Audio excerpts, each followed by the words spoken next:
Hi, I'm James Shillinglaw, and I'm here with Jean-Luc Naret, who is the executive director of the Set Collection. Well, what's the Set Collection?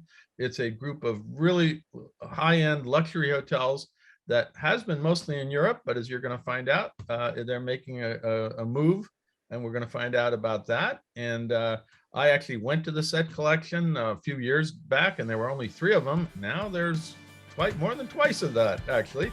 And we're going to find out what's happening with the Set Collection and a whole lot more on Insider Travel Report. Now, Jean-Luc, first of all, how are you and where are you? Bonjour. Well, I am in Paris and I'm very well because it's a fashion week and it's blue sky and lovely, lovely people around the streets of Paris. So happy to see that business is back. That's fantastic. It's great that it is coming back to Europe and everything is opening up. Thank goodness. Now tell us about the Set Collection. What's the history of the collection and what properties did it originally include?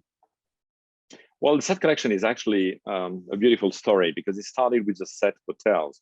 And the Set Hotel is a collection of 4 beautiful property owned by the Akia family. And they have, first of all, the Mamilla in Jerusalem, the Conservatorium in Amsterdam, the Café Royal in London, and the incredible, beautiful Lutetia in Paris.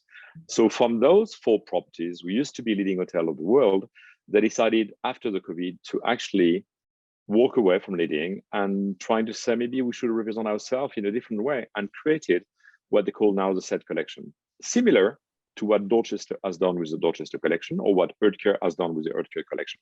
And the entire idea of that was actually to say, we're going to create a way of promoting our properties and marketing and being all that, even being with the JDS, with the Set Collection and everything. So really to say, maybe we don't need to pay that huge amount of fee and to be with an association which doesn't represent us anymore. Now that's really what actually they did, similar to what Dorchester has done and similar to Oetker has done. What was different? And I did go to a lunch when you first introduced it in the United States. It was a lovely lunch, and I got into my head I would do the 3 of the collection, and I was going to do one is the Conservatorium, which is in Amsterdam. One is the Café Royal, which is in London, and I was going to do Lutetia, which is undergoing massive renovations. At that time, it wasn't ready, but we actually did cover it later, as we spoke about earlier. And I have not done the hotel in Israel, unfortunately, but it was a great collection. All the hotels are superb, a superb service, and very different in many ways. Exactly, you're right. Each of them are very different. Each of them's got what we call, they try to be the iconic building of the city. And what is interesting is, as an example, I mean, Café Royal, the story of the Café Royal is right on Regent Street. You actually turn right, you're in Soho, and you could really have fun in the Soho. You turn left, you're on Piccadilly, and you cross the street, you're in St. James, and then straight into Mayfair. So that's really a perfect location. In Paris, as an example, the Palace of Le Lutetia, every road on the 6th arrondissement lead to the Lutetia. And the Lutetia is this iconic building facing Le Bon Marché. And it's the only palace of the left bank. As you know, all the other palaces are on the right bank. The Ritz, the Georges V, the Crillon, and all of them are leading on the other side of the river. So we are the only one on the left bank. Similar with the Conservatorium, the hotel in Amsterdam, they tend to believe they have to be on the canal. No, we have our property. We used to be a conservatorium right across the Van Gogh Museum, and you're just a few minutes away to the canal. You into the most fashionable street. You're just looking at the Van Gogh Museum, and that's really where you want to be in Amsterdam. So every of the hotel we have is we call them the living room of the city. You go to Amsterdam, you will see Amsterdammers in the city, in the middle of the lobby, enjoying the coffee, the espresso, and everything, to the coffee shop or going to Tycho. You go to Café, it's very similar. And you go to Paris at La Brasserie du Lutetia, you're going to hear French because it's the local brasserie where the artists, the owners of the gallery, people around, and the journalists, and everyone come to La Brasserie. So that's really, we try to get a feel of the city in every single place we are. No, and they are amazing properties, and having experienced at least 2 of them, I can attest to what you're saying, is that it really is a livable property, but very luxurious as well, and also great buildings, great locations. But earlier this year, you actually just made a major move. You announced you would be adding 4 new hotels, basically in Hong Kong and China. Can you tell us about that and what those hotels are? Absolutely. Well, let me go back to the collection. So the collection, when we started, was really to say we're going to develop our own properties. But after, we look at it and we say, why are we not going to actually include more hotels? Why are we not going to use our tools, our marketing and everything else to include other properties who are like us, with the private owners who actually sometimes are very happy with the brand they are associated with, or they're really happy being managing themselves. And sometimes they don't know how to market the properties and everything. So we've been very lucky to add 4 properties. So we doubled the size of the group overnight by adding the 4 property from the House Collective. Right. The House Collective is a wonderful collection of hotels, similar to the one we have, which is owned by Swire, and actually have 4 property. We have a lot of similarities with us. The first one is the Upper House in Hong Kong, which obviously is one of the beautiful property in Hong Kong, and everybody who's been there, is not the peninsula again, is not the Regent, is not what it used to be. This is a property which has really got a feeling in its sound that this is a landmark city where people go as well. You have the Temple House in Chengdu, which is a combination of the old and the new. And that's really, the Chengdu is, where the Temple House is, where the panda are. So this is the birth where all the pandas, similar type of thing in terms of the bar, have a lot of similarity with the bar of the Josephine. The restaurant's exactly the same. Numbers of rooms are exactly the same. It's quite funny because every hotel we have is between 80 to 200 rooms maximum. Right. And this is exactly what they have with them, about 120. We have the Upper House as well, and we talk about the opposite house and the middle house. The middle house is in Shanghai, the opposite house is in Beijing. So each of them actually add this uniqueness of property using actually the same designer, which is incredible, as we use in Amsterdam, Piero Lilisotti, and we have the same in we redone the lobby as well of the Café Royal. So many similarities that we look at each other, we say we need to work together, and we couldn't think of a better match as our first 4 new hotel to join the collection than the House Collective. And obviously China is still closed at this point, but we're all hoping that at some point this year it'll open up. And certainly I hear that the Chinese themselves are occupying the rooms quite a lot lately. They're using their own hotels until some of the Western audience, Europeans and Americans, get back there, right? Absolutely. The occupancy, we had a Zoom conference with all the GMs recently, and amazing how the occupancy in China is, because obviously the Chinese people, they cannot travel anymore outside. We cannot go to China. So it's really used exactly from the local ones to come and really organize some tourist trip for themselves either in Hong Kong, Shanghai, Peking, or Chengdu.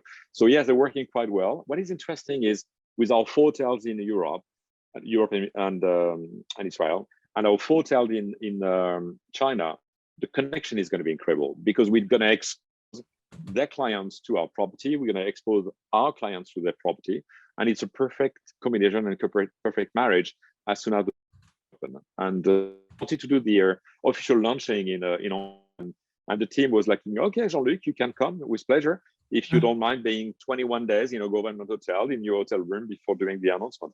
Well, I'm sure with those hotels, maybe you don't mind. No, but it's not in one of the hotels. Obviously, it was one of the government hotels. It was okay. No, okay. You can't get that deal. That's too bad. Yeah, no. I was very happy to stay in any of the House Collective, and I would love to, but we're definitely going to do that very, very soon. And that's the first full one of new part, because the entire collection will try to add, what we're trying to do is we're trying to curate a collection of the best hotel around the world.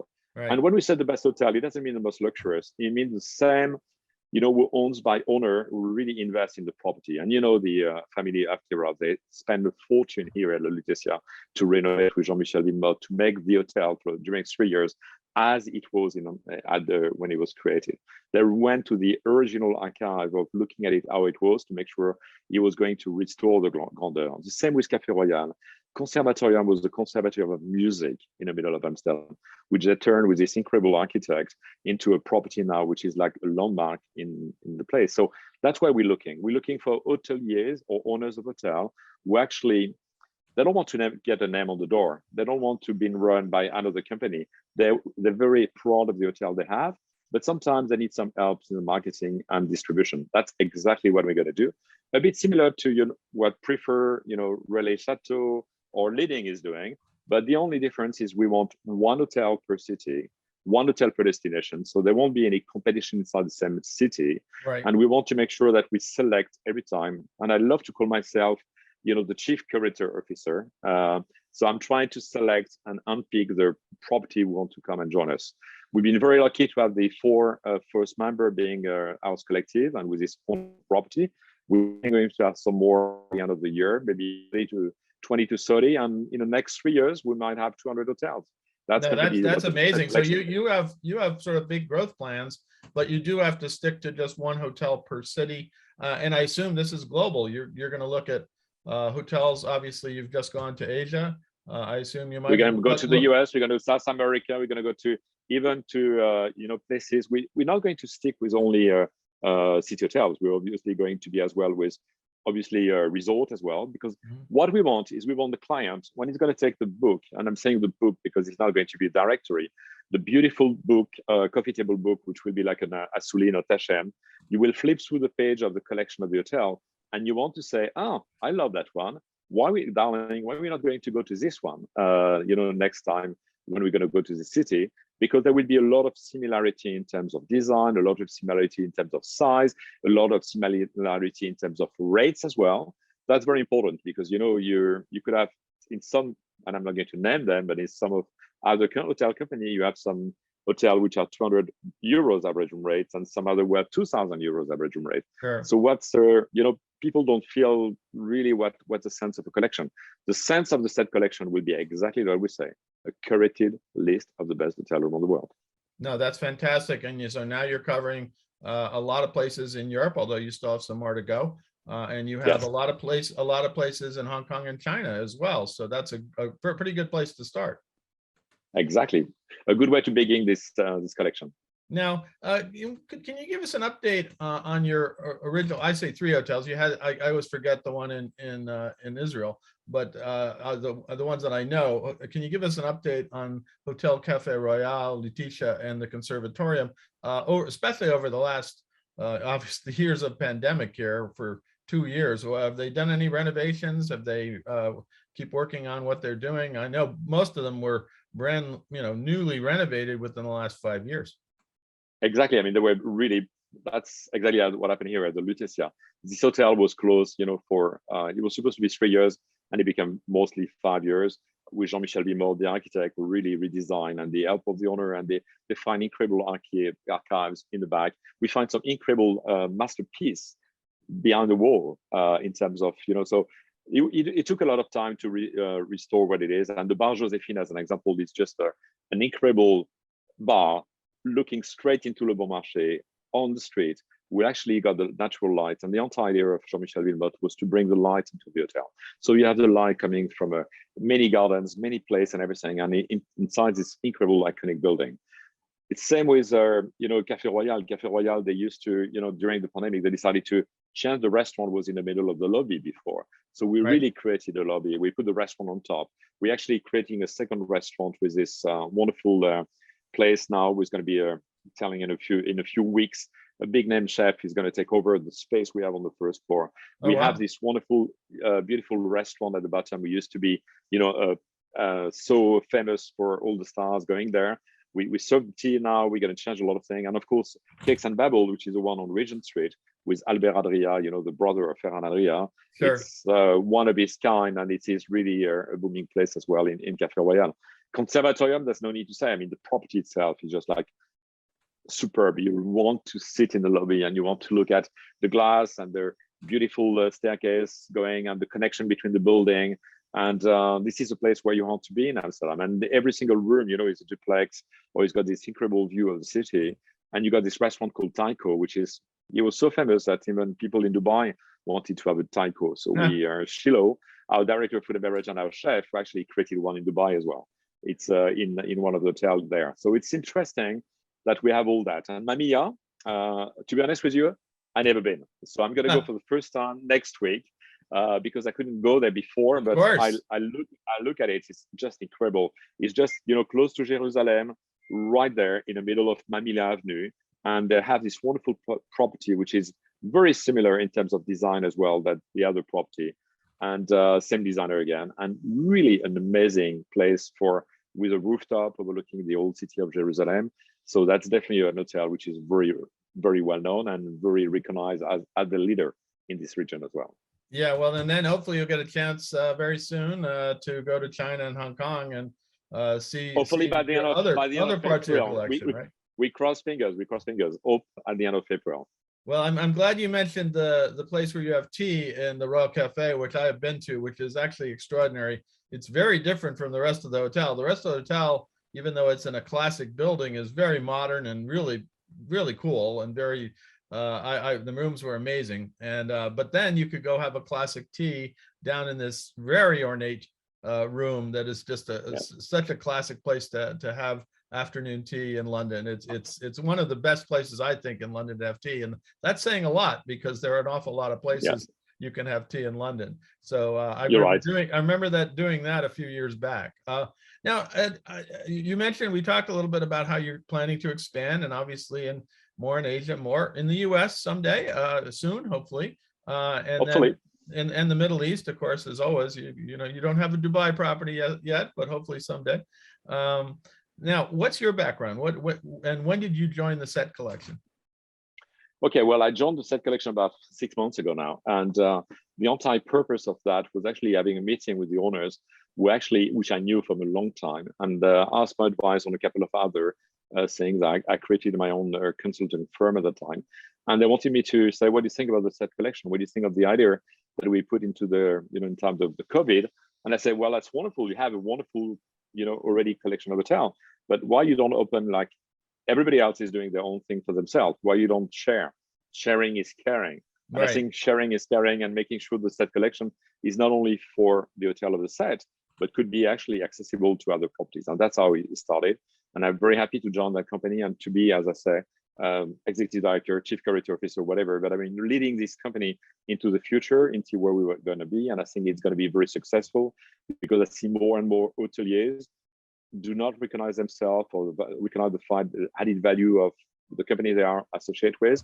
And they really, like us, like many others, decided to go and say, maybe we're going to create our own. But I think it's better if we all join our forces together and we create what's going to be the next force in this industry, which is going to be the Set. Prior to this, I was the CEO of La Reserve. We no need to mention, but La Reserve in Paris was rated the best hotel in Paris, and in Europe and in the world. And so I was taking care of the entire group. Prior to that, I was in the Maldives with One and Only, many years with One and Only. I managed hotels, in One and Only Mauritius. I opened the one in the Bahamas. I opened the one in the Maldives as well. So I've done quite a few on that. And prior to that, for 10 years, that's where I put my little overweight. I was actually for 10 years the CEO of the Michelin Guide.